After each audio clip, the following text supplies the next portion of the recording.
السلام علیکم ورحمۃ اللہ وبرکاتہ۔ السلام علیکم ورحمۃ اللہ وبرکاتہ۔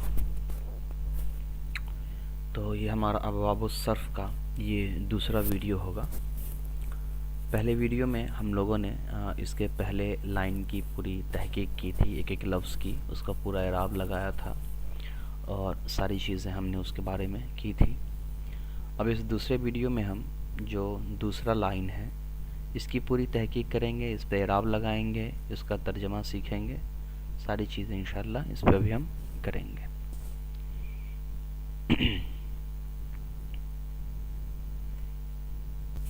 چلیے،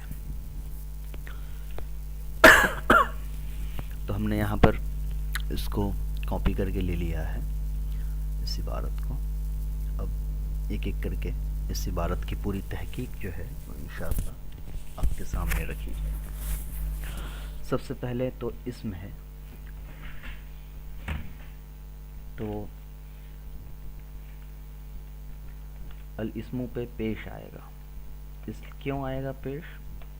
اس لیے کہ مبتدا پر ہمیشہ پیش ہی آتا ہے۔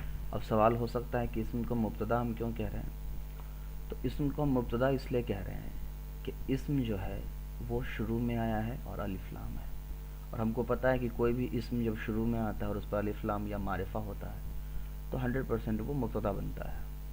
اس لیے کہ مکمل جملے صرف دو طرح کے ہوتے ہیں، جملہ اسمیہ اور جملہ فعلیہ۔ جملہ اسمیہ فعل سے شروع ہوتا ہے اور جملہ اسمیہ اسم سے شروع ہوتا ہے۔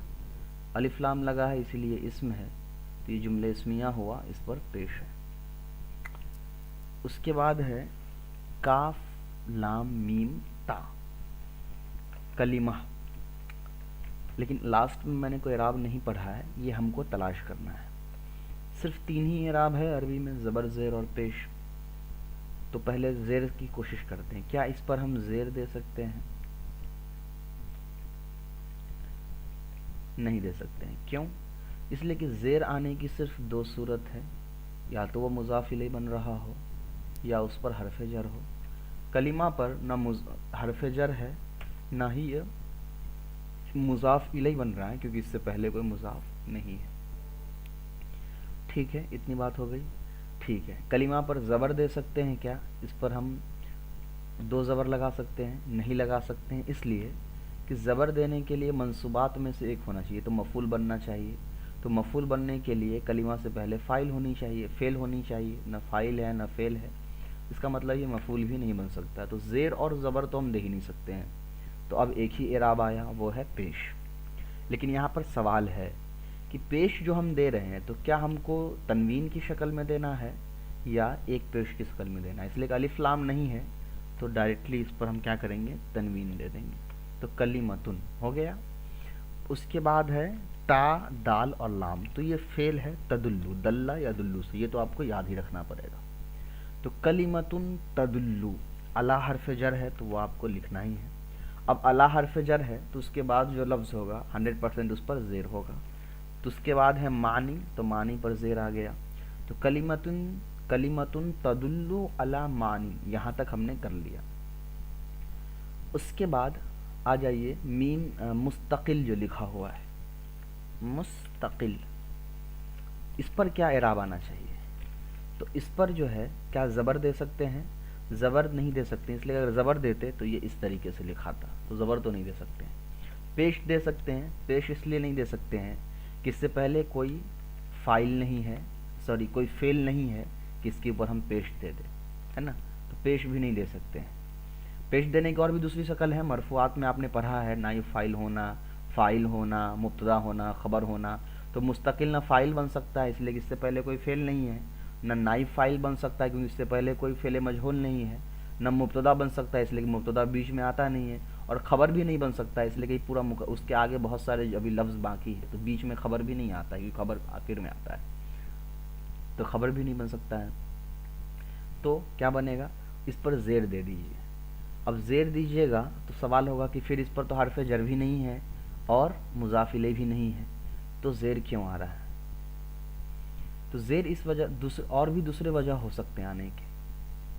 الا معنی پر لگا ہوا ہے، تو معنی، مستقل معنی، اردو میں ہم بولتے ہیں مستقل معنی، تو مستقل معنی یہ موصوف صفت کام کر رہے ہیں نا، تو معنی پر حرف جر لگا ہوا الا کی وجہ سے تو وہ موصوف ہے، مستقل پر بھی ہم نے صفت بنا دیا اسی لیے ہم زیر دے رہے ہیں، تو معنی مستقل، تو کلمۃ تدل علی معنی مستقل، ایسا کلمہ، کلمۃ مطلب ایسا کلمہ، تدلو جو دلالت کرتا ہے، علی کس پر، معنی مستقل ایک مستقل معنی پر، ایک کیوں ترجمہ ہو رہا ہے کیونکہ تنوین لگا ہے، تو اسم ایسا کلمہ ہے جو دلالت کرتا ہے ایک مستقل معنی پر، یہاں تک کا ترجمہ ہوا۔ اب آ جائیے آگے، غیرو، غیرو کو جو عام طور پہ غیرہ غیرو پڑھا جاتا ہے، غیری بھی، لیکن یہاں پر غیرو پر ہی ہے۔ غیرو، غیرو ہمیشہ مضاف ہوتا ہے، تو اس کے بعد جو لفظ ہے مقترن، یہ زیر آئے گا اس پر، غیر مقترن ہو گیا۔ با حرف جر ہے تو یہ احد جو لکھا ہوا ہے اس پر بھی زیر آئے گا، تو بی احد،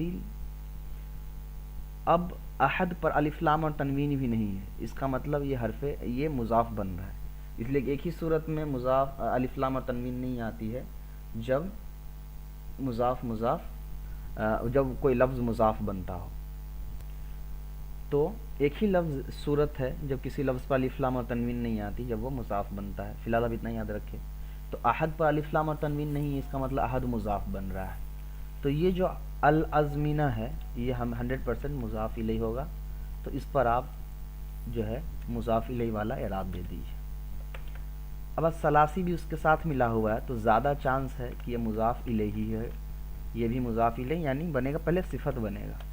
اب آپ کہیں گے یہ کیوں، تو میں یہ اندازہ لگا کے کر رہا ہوں، ٹھیک ہے، اندازہ لگا کے بنا رہا ہوں، تو میں نے اندازہ لگا کر ثلاثی پہ زیر دے دیا ہے، اعراب تو اندازہ لگا کے دے دیا ہے، اب چیک کرتا ہوں کہ میں نے جو یہ اندازہ لگا کر اعراب دیا ہے وہ صحیح اعراب دیا ہے کہ نہیں دیا ہے، کبھی کبھی اعراب لگا کر کے بھی چیک کر سکتے ہیں۔ ثلاثتی پر میں نے زیر اس لیے دے دیا ہے کیونکہ میں نے اس کو موصوف اور اس کو صفت بنا دیا ہے، اور موصوف صفت میں 4 چیزوں میں برابری ہوتی ہے، تو مجھے دیکھنے میں ان چاروں چیزوں میں برابری نظر آئی، 3 چیزوں میں تو برابری نظر آ گئی، اس لیے میں نے چوتھا اپنے سے لگا دیا، جیسے دونوں پہ الف لام ہے، دونوں مؤنث ہے نا، تو یہ 2 چیزوں میں دونوں واحد ہے، 3 چیزوں میں مطابقت نظر آئی، تو اس لیے میں نے چوتھا خود لگا دیا کہ یہ موصوف صفت ہی ہوگا، تو 4 چیزوں میں برابری ہو گئی، تو میں دیکھتا ہوں کہ میں نے جو 4 چیزوں میں اندازہ لگا کر برابری کی ہے صحیح ہے یا نہیں صحیح ہے۔ کیوں میں نے برابری لگا اندازہ کیا وہ بھی سمجھ لیجیے۔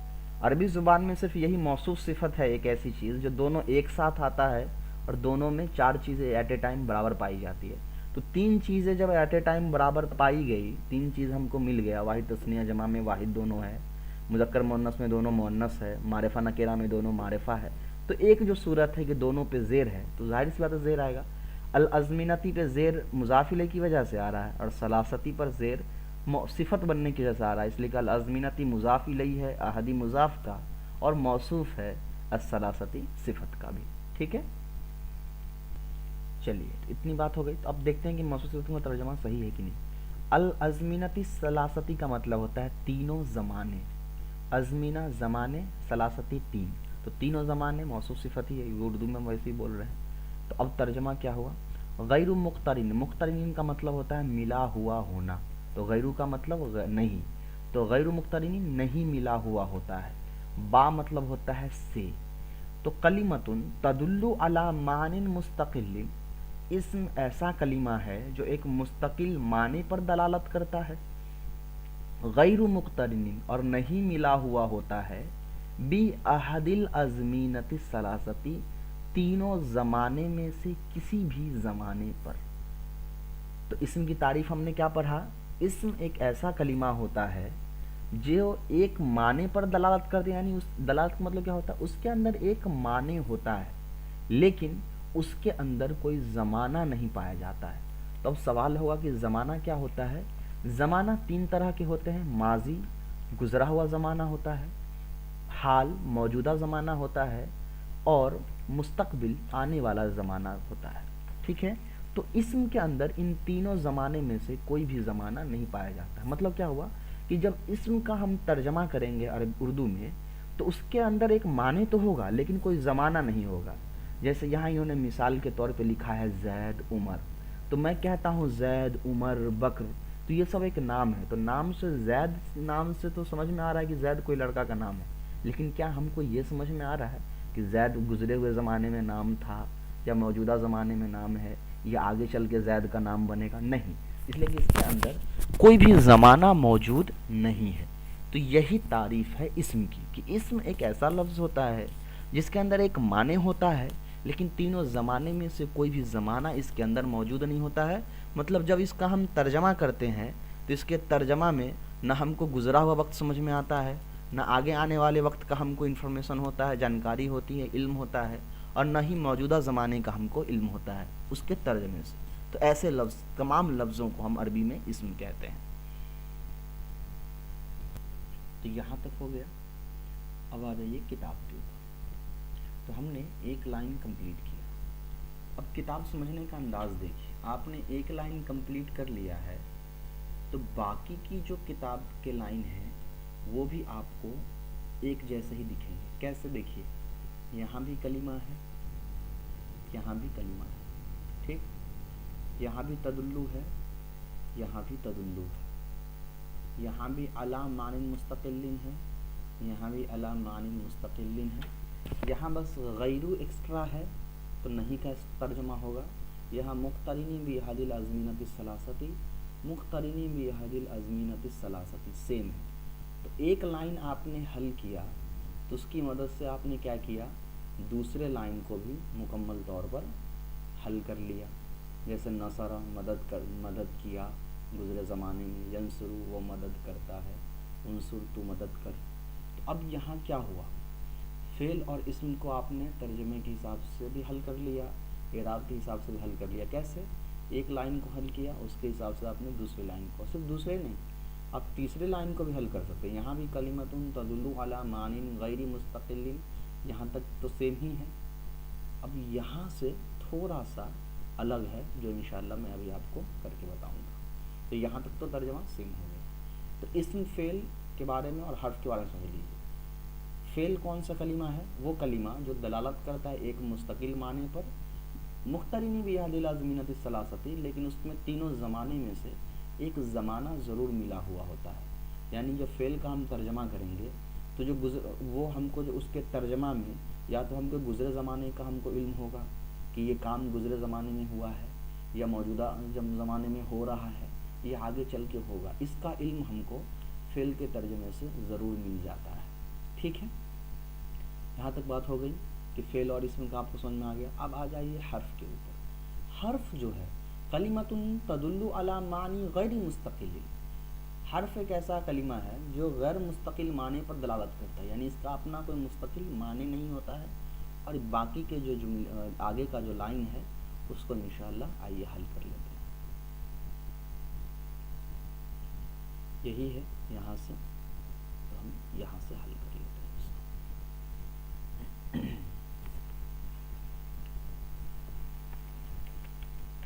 چلیے, سب سے پہلے واو ہے تو واو تو ٹھیک ہے, لا ہے, لا رہنے دیجیے. یا فا ہا میم ہے. فہم یفہم آتا ہے, وہی ہے یفہم, اس لیے کہ لا مضارع پر ہی لگتا ہے, یفہم. لیکن عام طور پر ایک چیز یاد رکھیے, یفہم مطلب ہوتا ہے سمجھنا, لا یفہم نہیں سمجھتا ہے, یہ ترجمہ ہوا. مانا ہوں, مانا ہوں,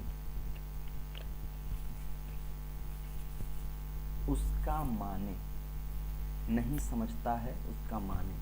تو جب نہیں سمجھتا ہم ترجمہ کرتے ہیں تو فاعل ہم کسی اور کو بنا دیتے ہیں. ٹھیک ہے, تو یہ بھی ترجمہ غلط نہیں ہے, صحیح ترجمہ ہے. لیکن ایک رول میں یہاں بتاتا ہوں آپ کو, اس کو یاد کریے, انشاءاللہ آپ کو بہت فائدہ ہوگا. کتابوں میں عام طور پر یہ جو قواعد کی کتاب ہوتے ہیں, نحو صرف قواعد کی کتاب, یہاں فاعل جو ہوتا ہے کوئی آدمی نہیں ہوتا ہے, اس لیے عام طور پر مجہول کا ہی ہمیشہ صیغہ استعمال کیا جاتا ہے, چونکہ ہم مجہول کے بارے میں جانتے ہیں کہ اس کے اندر کوئی فاعل نہیں ہوتا ہے, کام کرنے والا موجود نہیں ہوتا ہے. تو اس کا ترجمہ ہم کیا کریں گے, یفہم, لا یفہم نہیں سمجھا جاتا ہے, معنی اس کا معنی. با حرف جر ہے, دونی ہمیشہ مضاف بن کر کے آتا ہے. باہر فعل سے دونی کا زیر آ گیا. دونی ہمیشہ مضاف بن کے آتا ہے تو آگے والا جو لفظ ہوگا وہ 100% مضاف ہی ہوتا ہے. بدونی ضم. ٹھیک ہے. لا یفہم معناہ بدونی ضم، اس کے معنی نہیں سمجھے جاتے ہیں بغیر ملائے ہوئے. ضمہ یا ضمو مطلب ہوتا ہے ملانا. ضممیت مطلب جو ہے ملانے سے ہی مبالغہ کا جو ہے شاید سے کا استعمال یہاں پر ہوا ہے. میں نے اس کی تحقیق کوشش کی لیکن مجھے ضممیتن کا ایگزیکٹ لفظ جو ہے اردو میں کہیں نہیں، عربی کی لغتوں میں کہیں نہیں ملا، لیکن ضمہ یا ضم ضمن سے ہی بنا ہوا ہے، اس لیے اس کے اندر جو 3 حرف ہے سین ضاد میم میم. تو ضم بدونی ضمی ضممیتن، ضممیتن سے آپ یہاں پر ملا ترجمہ کر لیجئے ملائے گئے لفظ کو. ٹھیک ہے. بدونی ضمی ضممیتن، ملائے گئے لفظوں کو ملانے کے بعد ہی اس کے معنی سمجھ میں آتے ہیں. تو ضمیتن کا مطلب کیا ہو جائے گا؟ ملائے گئے لفظ. ضمہ مطلب ہوتا ہے ملانا. جیسے ہم کہتے ہیں نا ہندوستان ملک ہے، ہم کہتے ہیں ہندیون تو ہم کو مطلب ہو جاتا ہے ہندوستانی، ہے نا. تو اسی طریقے سے ضمہ مطلب ہوتا ہے ملانا، ضممیتن مطلب ہو جاتا ہے ایسا لفظ جو ملا دیا گیا ہے. تو ضمی ضممیتن ملائے گئے لفظ کو ملا دینے سے. تو اب ترجمہ کیا ہوگا؟ لا یفہم نہیں سمجھا جاتا ہے، معنی ہو اس کا معنی، بدونی ضمی ضممیتن. تو یہاں پر ضمی کو جو ہے مضاف الیہ مضاف بنانا پڑے گا، تو مضاف ہی کر دیجیے بضمی. اور آگے جو ضممیتن ہیں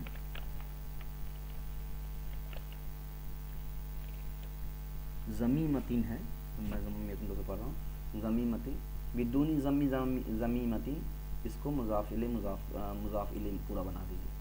تو اس کا معنی نہیں سمجھا جاتا ہے بغیر دوسرے کلمے کے ملائے ہوئے. ضمیمتن مطلب ملائے گئے کلمے، تو بغیر ملائے گئے کلمے کے ملائے بغیر یعنی دوسرے کلمے کے ملائے بغیر اس کا معنی سمجھ میں ہم کو نہیں آتا ہے. یہ ضمیمتن کا تھوڑا سا ہم کو ڈاؤٹ ہے، تو ہو سکتا ہے اگر میں غلط یہاں پر ترجمہ کر رہا ہوں اور آپ کو صحیح معلوم ہو تو ضرور بتا دیں، لیکن میں نے جہاں تک اس کو سمجھا وہ یہی ہے. ضمیمتن سے مراد ہے ملائے گئے دوسرے کلمے. چلیے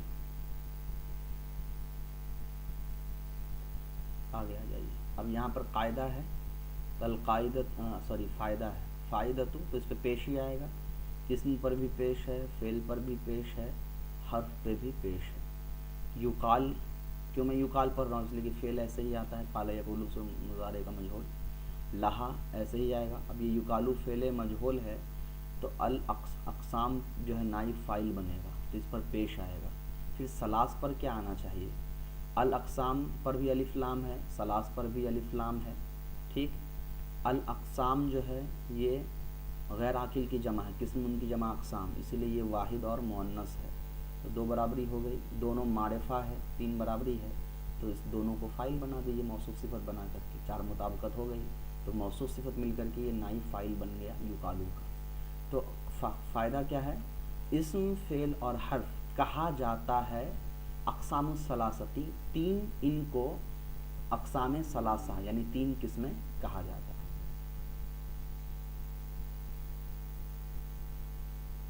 چلیے اچھا نہیں، 1 منٹ، کہا جاتا ہے نہیں ان کو. الاسم والفعل والحرف، اسم فعل حرف یقال لہا ان کے لیے کہا جاتا ہے الاقسام الثلاثتی 3 اقسام. تو یعنی اسم فعل اور حرف کے 3 قسمیں ہیں، یہ شاید یہاں پر کہا جا رہا ہے. ٹھیک ہے. تو میں نے اپنی طرف سے کوشش کی ہے، کہیں پر اگر مجھ سے غلطی ہوئی ہو اس کو سمجھانے میں، جیسے کہ میں نے آپ کو سمجھایا ہو اور اس میں مجھ سے کچھ غلطی ہوئی ہو اور آپ کے اساتذہ نے اس کو صحیح کیا ہو تو پھر مجھے بھی صحیح کر کے بتا دیں. میں بھی آپ کے سامنے جو کتاب میں آپ کو پڑھاتا ہوں وہ میں بغیر پڑھے ہوئے آپ کو پڑھاتا ہوں. اس کی ایک وجہ ہے. بغیر پڑھے ہوئے پڑھانے سے یہ فائدہ ہوتا ہے کہ میں بھی انجان ہوتا ہوں کہ میرے سامنے کون سا لفظ آئے گا، تو میں آپ کے سامنے خود اس کو سولو کرنے کی کوشش کرتا ہوں. تو اس سے یہ اندازہ آپ کو بھی ہوا کہ میں کس طریقے سے آپ بھی کسی لفظ کو نہیں جانتے ہیں تو وہاں تک کیسے پہنچیں گے.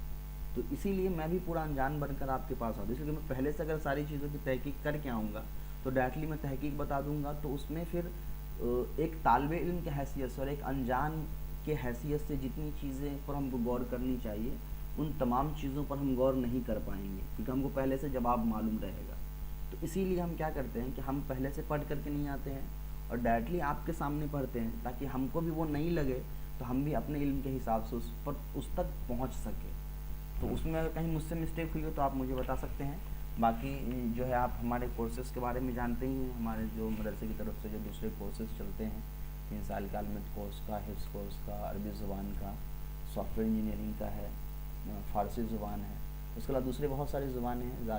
سارے ڈیٹیل کے لیے آپ یا تو اس ویب سائٹ پر وزٹ کر سکتے ہیں، یا آپ ہمارے نمبر پہ دیے گئے نمبر پر کانٹیکٹ کر سکتے ہیں. السلام علیکم ورحمۃ اللہ وبرکاتہ.